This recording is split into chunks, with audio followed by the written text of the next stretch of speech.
Hey guys, how's it going? It is Travis Mortz with the Forest Hill Film Lab, and today we're going to be talking about the rules of composition. This is actually like a really important part of photography because it's what sets us apart from the rest of the world as far as taking pictures goes. Obviously, we've all got cell phone cameras, and we all have the ability to take pictures. So, being a photographer these days, it's a little bit more difficult to set yourself apart from the rest of the pack. And the way that we do that is by making images that are more interesting than other people's. I always compare it to how would your mom take an image? Just how would your mom take a picture? Just real simple, point and shoot. And then how would you take that same image to make it look more interesting? That's basically what the rules of composition are. They're not rules that you need to follow, but they're definitely a good guideline as far as making images more interesting, more appealing to the eye. Basically, just how to make a picture better. So we're basically going to talk about all the different little techniques and rules that we could apply to our photography, and yeah, so this is a lecture that I usually give to my students when I go out to Woodward summer camp, and I compiled a nice big long list of different composition techniques, and I felt like I should share them with you guys as well, since you guys are my viewers, my channel. So basically we're going to get started and start talking about composition and what we could do to make our photos more interesting than the average person. So the first thing, I'm going to start out with the most basic rule of composition. It's probably the one that everybody knows, and that is rule of thirds. So for those of you guys who don't know, I'll explain it to you. What the rule of thirds is basically when you look at your image, you want to divide your image into 9 different sections, like this, like a grid. So before you even take a photo, you look at your image with this grid in mind. And this doesn't really tell you a whole lot, but the thing is that the thing about rule of thirds is that to make your image a little bit more appealing, you want to put your subject either on these intersecting lines, you see where these lines intersect, or on the actual lines themselves. You see how there's a horizontal line and we have the vertical line here, this vertical line. And by doing that, it basically just makes the image a little bit more appealing to the eye. Instead of putting your subject right smack dab in the center, using rule of thirds gives your photo extra space so you can see what else is going on in the background. And it makes your eye draw to this subject a little bit more clearly because it's just different. I'll throw in a few examples here. But basically, rule of thirds is like the #1 composition technique that everybody could apply. And the great part about rule of thirds is you could apply it to almost every single image in a different way, and it's going to work. You could decide to put your horizon line down here on this line. You could decide to put a person here on this whole section here. You could take a picture of a balloon floating away and put it on one of the intersections, whatever it may be. Using the rule of thirds and dividing your photo into this grid is just going to make it a little bit more appealing. It's just going to change your photo. It's going to make it look better, basically. So yeah, that's the rule of thirds. Don't really need to talk about it too much. It's pretty straightforward. Put your subject on the lines or on the intersection of those lines, and you're pretty much guaranteed to get better images. So that's rule of thirds. #1, the best photo composition technique that you could ever have is rule of thirds. Always have that in mind when you're out there taking pictures because it's almost always applicable. Is that the word? You can always apply it to pretty much any situation and make the photo look better. I've got a whole list here of different techniques, so don't mind me using my phone. It's just my way of referencing. So that is rule of thirds. Very simple. The next technique is vanishing point. Using a vanishing point is, let me explain this actually ahead of time. All these composition techniques don't necessarily apply to every situation. But what it does is, if you have these ideas in your mind, if you have these techniques in your mind, it'll actually make you look at things a little bit more in depth. It'll make you examine the scene a little bit more. And when you come across that opportunity to use one of these techniques, you'll know it. So that's vanishing point. And with Vanishing Point, I like to do a drawing because it's so easy to understand. But basically, your vanishing point is your long desert highway, you know?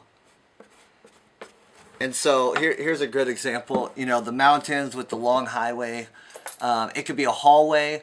It could be, there's a lot of different situations where vanishing point comes into play. It could be a tall building if you're shooting it from the street and that tall building peaks up at the top and it vanishes.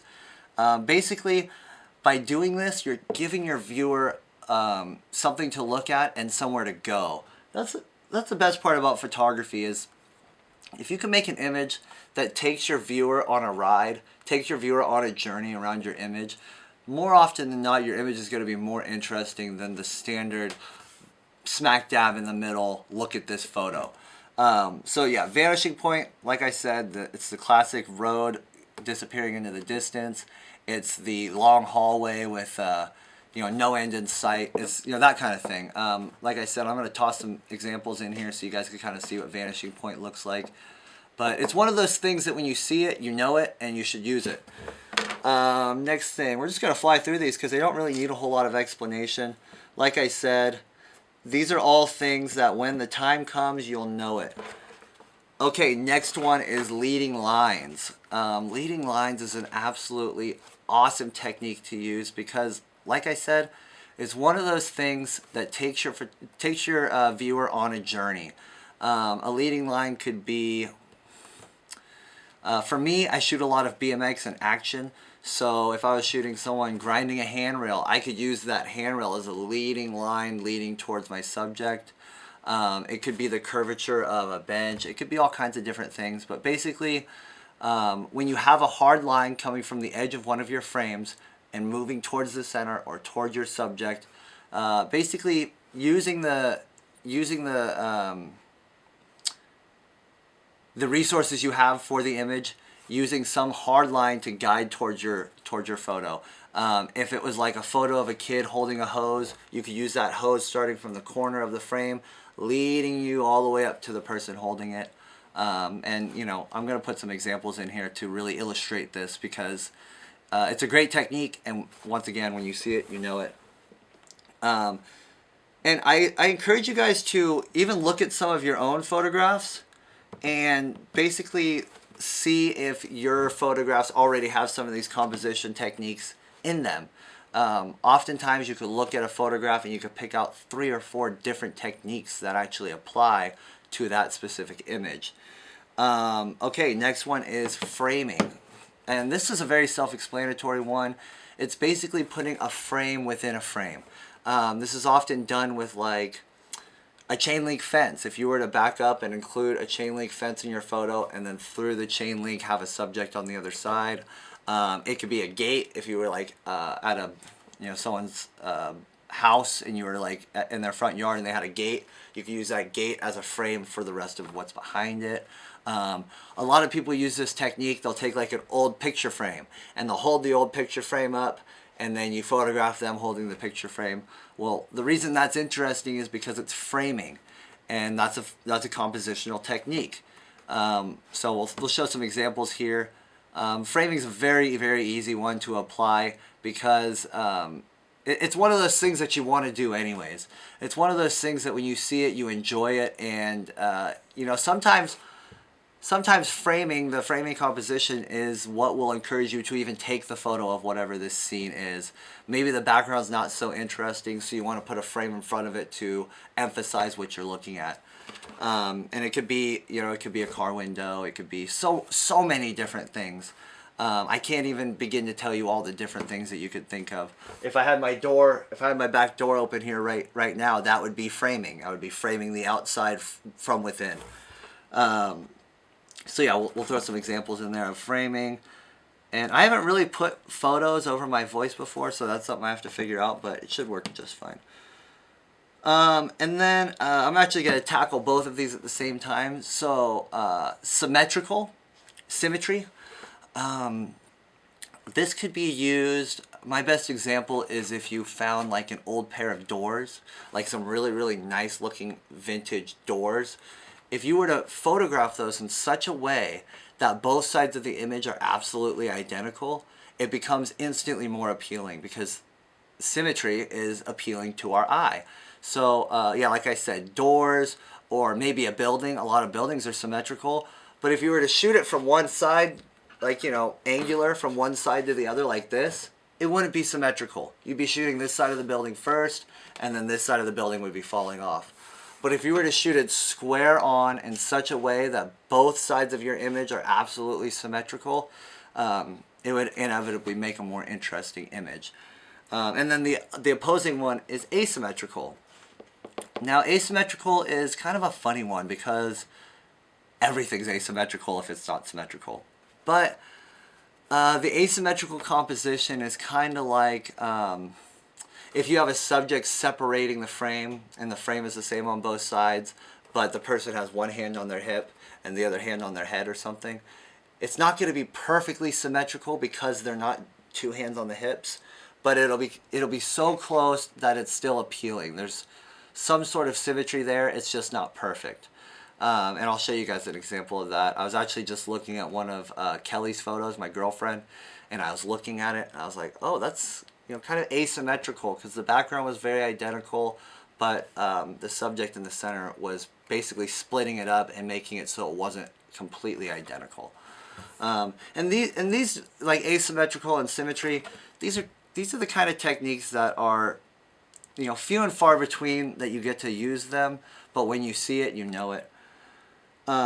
Texture is a really awesome one because it'll encourage you to look at things a little bit differently. A good photograph could be made just taking a picture of flaking paint or really severe rust, or it could be shingles with the light hitting in a specific way, bricks, or what, it could be so many different things, but just focusing on the texture of an item and photographing it in a specific way, maybe if the light's hitting it a right way or something like that, that can make an interesting image. So, you know, while you're out there shooting, look for textures, look for tree bark with moss on it. I mean, essentially it's a photo of nothing, but you're shooting the texture of that subject, and that texture will show through in your negative or, you know, in your image, however you decide to take it. Texture is a really awesome one because it's everywhere. You know, you could decide to take a picture of cobblestones on the ground, anything, but getting close and really focusing on the texture of something, more often than not, will still make a very appealing image. Man, I wish my phone would stop locking up because I have to unlock it every single time I want to look at this list. Radial. Man, I kind of messed up. These are my only two boards, but radial composition is if you find something circular. The photo that I can think of most dominant in my head is a photo of Central Park, and it's like a big circular walkway shot from above, and you can see the circle around it, and it's basically circling around a fountain. But you know, radial composition could be, it could be shooting the hubcap of a car. You know, just using that circular design within your rectangular frame creates a more interesting composition. What else could be radial? A bicycle wheel, just framing up a bicycle wheel in a specific way. There's so many different things that could be radial. I'm going to put some examples in here because there's all kinds of better ideas than what I'm thinking of off the top of my head. But yeah, radial composition is a really awesome one. It's basically just finding circles within the world and framing them up a specific way. A wagon wheel. I mean, it's pretty much always wheels. That's going to come to my head, but it could be all kinds of different stuff. It could be a sculpture outside or a building that has some sort of radial design, maybe radial windows in a circular pattern. Basically anything in a circular pattern becomes more appealing when you put borders around it. Let's see, this is every single time I'm going to have to unlock this, and for some reason my fingerprint doesn't work. Next one, okay, repetition. This is a really awesome one. If you include multiples of something in your image, it then becomes more appealing to the eye. If you were to take a picture with one Christmas light in it, just one, you would just kind of notice it and wouldn't be that big of a deal. But if you took a picture of my face and behind it was 100 Christmas lights, then that repetition of Christmas lights, the abundance of Christmas lights, the abundance of that subject will make it more interesting. Another example would be, I'm thinking of this example I saw online, and it's basically like, it's just crayons. It's just crayons, and they're actually they're patterned in a circle where all the tips are facing inward, so it's a radial composition. But the repetition of the crayons also makes it interesting, and I'll actually include that photo because I can find it pretty easily. But you know, repetition, when you see multiples of something, try to see if you can include those multiples in your image, and it'll create a more interesting photo. And I'm not necessarily talking about people. When you have multiple people in a photo, I wouldn't really consider that repetition, but just multiple subjects or multiple items of the same thing, you know, repeating itself. Like I said, the crayons is a great example. Taking a picture of one crayon or two crayons isn't very interesting, but if you laid out 25 crayons in a specific pattern, it's then going to become more interesting because the repetition of them, the abundance of those things.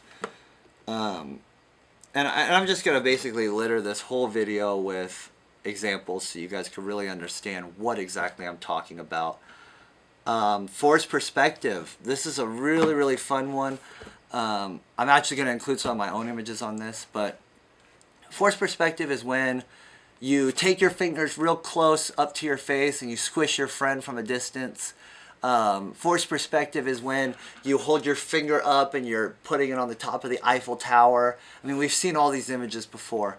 But basically what it is you're putting something close to the camera in the foreground, and by doing that, it's making that image, that subject look big, and the background looks smaller. Something to remember about photography is that every single time we take an image, it's a fixed perspective, meaning you don't have a peripheral vision with your photography. You don't get to see everything like our eyeballs do. We put a frame around it, and if we drop our camera lower, that's the perspective our photo is going to be taken from forever. It's never going to change. It's fixed. So because of that, you could use this fixed perspective to create an illusion. You could put a toy car in front of your camera and then put some real cars in the background, and that toy car is going to look like a full-size car. A few years back, I actually did a project that relied on forced perspective. It's called Lego Perspective. You can actually check it out. It's still up on Instagram. Just look up Lego Perspective on Instagram. And what I did is I took Lego people, and by using forced perspective, I put them all over the world and made it look like they were full-size people doing full-size things just by using forced perspective. And I'll actually include like 3 or 4 of my favorite images from that project that I did, so you guys can really get a feel for exactly what forced perspective is and how you could use it. That's a project of mine that I quit doing a few years back, and a lot of people have asked me to continue, but I kind of just lost steam on it. But it's really cool, so I'll show you guys that. And I've been doing this lecture for a few years now, and for some reason forced perspective is one of those things that I forgot to mention, so I'm glad that I have that to show you guys. Alrighty, so here's a couple of my favorites, because a lot of people don't think about this. We're going to talk about bird's eye view, and we're going to talk about worm's eye view. So bird's eye view is basically if you're shooting down on a subject in any way at all. I mean, even if you're just shooting a photo of a child, that's bird's eye view, because you're shooting from above down. Now, the thing that you guys should keep in mind about bird's eye view is this is not necessarily a technique that you would want to shoot portraits of somebody with if they are your equal. The reason for that is because when you use bird's eye view as a technique, it makes that person or that subject look smaller. It makes make them look lesser. An example I like to use is if you were walking by a homeless person sitting on the street. If you were to shoot them standing up and they're sitting down, if you were to shoot them, that image would almost portray that they are lesser, maybe weaker than you, maybe more vulnerable. But if you were to squat down to their level and shoot eye level with them, the image wouldn't have that same feeling. It would have the feeling of this person being your equal, this person looking you straight in the camera. And this bird's eye view perspective is also used a lot on children, because children are smaller than us, and they're always smaller than us, so it's just easier to shoot them from above down. And because of that, it makes them look small and vulnerable. And for me personally, that's fine. If you want to shoot a baby from above, go for it. But I like to shoot my subjects eye level because I like to give them power. I like to basically perceive them as equal. So that's a huge difference. If you're shooting a photo of a child, you're standing up and they're standing up, but you're above them, they're going to be looking up at you. They're going to look vulnerable. But when you shoot them dead on in the eye, you're going to look like you're a child looking at another child. They're your equal, correct?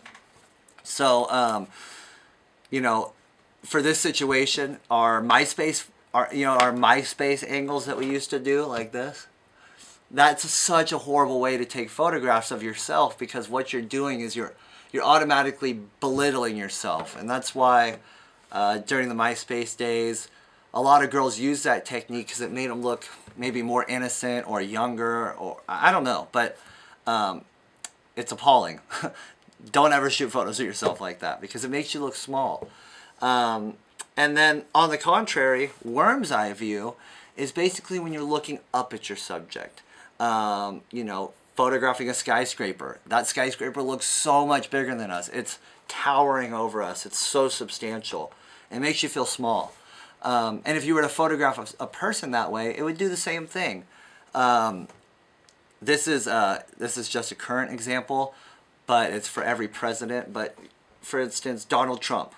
If you look at any photo of Donald Trump, more often than not, they're going to be shot below his shoulder level. He likes to be up on a stage, up on a podium, and all the photographers are on the ground. So inevitably, every photo of pretty much every president is shot from a worm's eye view perspective. Maybe not an extreme worm's eye view, but it's shot from below, up at them, and it gives them that power. If you think of like the Obama campaign poster, you're kind of below them a little bit. You're never really eye level with these, you know, these prominent photos. And if you were to look at any photos of Hitler or any like big, powerful figures, they're almost always going to be a little bit below, looking up. And on that same note, you would never ever see a photo of Donald Trump looking up at the camera. I mean, could you imagine that?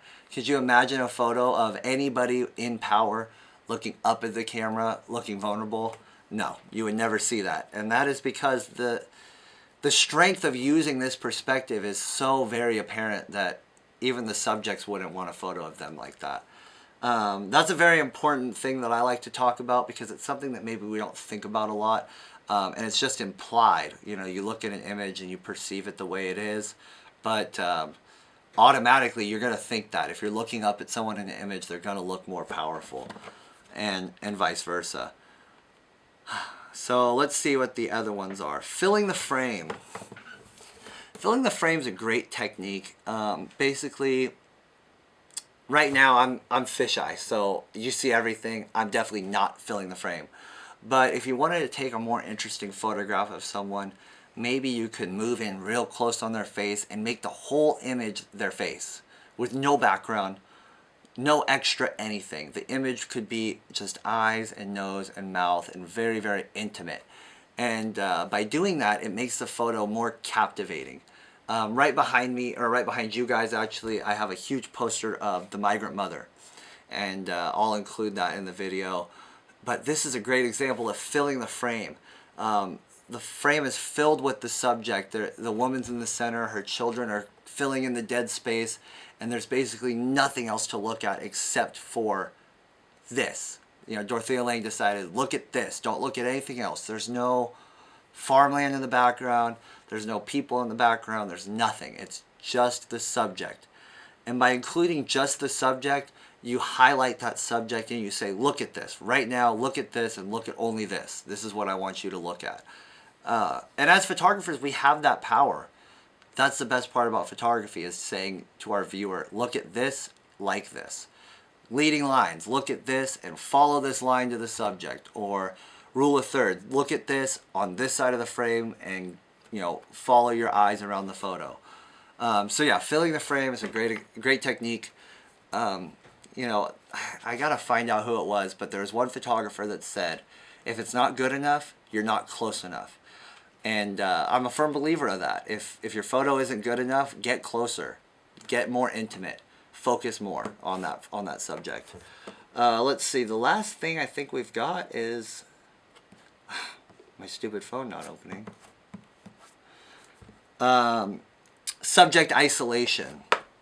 Basically, what subject isolation is using a shallow depth of field. You know, focusing on something and making sure that the whole background goes blurry so there's nothing else to look at except for what you want. Like I just mentioned, you're forcing your viewer to look at this and only this, and you make everything in the background blurry or, you know, just out of focus, so your subject and your subject only is isolated in the frame. You have nothing else to look at. And this is an obvious one, but it is a technique. It's a composition technique, and it's something that you could apply consciously. You know, photography is all about making your images good on purpose. It's not hard to make a good image accidentally. You know, you could take 100 and 5 of them will be good just by default.